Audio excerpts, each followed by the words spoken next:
आज अरुणिमा को तीसरी बार लड़के वाले देखने आ रहे हैं। जब पहली बार उसको देखने आए थे तभी उसने अपने माँ पापा को कहा था ऐसा मत करो, मुझे ये सब पसंद नहीं है। फिर भी समाज का हवाला देकर शुरू ही हो गया नुमाइश का सिलसिला। हाथ में चाय की ट्रे और सर पर पल्लू और सामने वो लोग थे जिनके घर का पानी बाप रे बाप पाप है। महान लड़के वाले जो एकदम मुंह उठाकर बैठे थे और फिर शुरू हुआ बहू बनाओ या न बनाओ इंटरव्यू। पहला सवाल, तुमने कहाँ तक पढ़ा है? जवाब, IIT कंप्लीट 2 साल का एक्सपीरियंस। दूसरा, मेरा बेटा तो इतना नहीं पढ़ा है, इसलिए तुम्हें शादी के बाद कम करने की चाह है तो यहीं ख़त्म कर दो।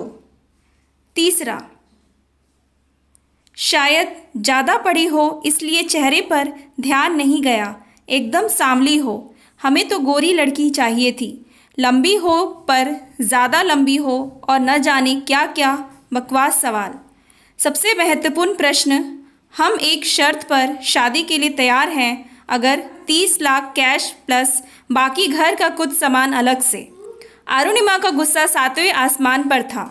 उसने सोचा क्या दिन थे जब मैं यहाँ से बाहर थी, दोस्तों के साथ मस्ती, पढ़ाई, वहाँ कितना मज़ा आता था। मुझे तो कंपनी ने लाखों के ऑफ़र दिए थे पर माँ पापा ने अपने रिश्तेदार के सुझाव के कारण मुझे यहाँ बुला लिया।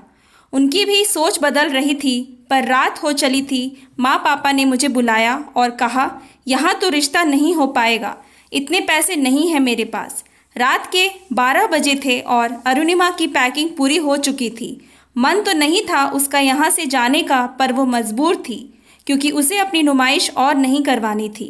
वो कोई वस्तु नहीं है। एक चिट्ठी लिखकर उसने मेज़ पर रखा जिसमें लिखा था मैं 1-2 साल में वापस आऊँगी, बाकी आप लोग संभाल लेना।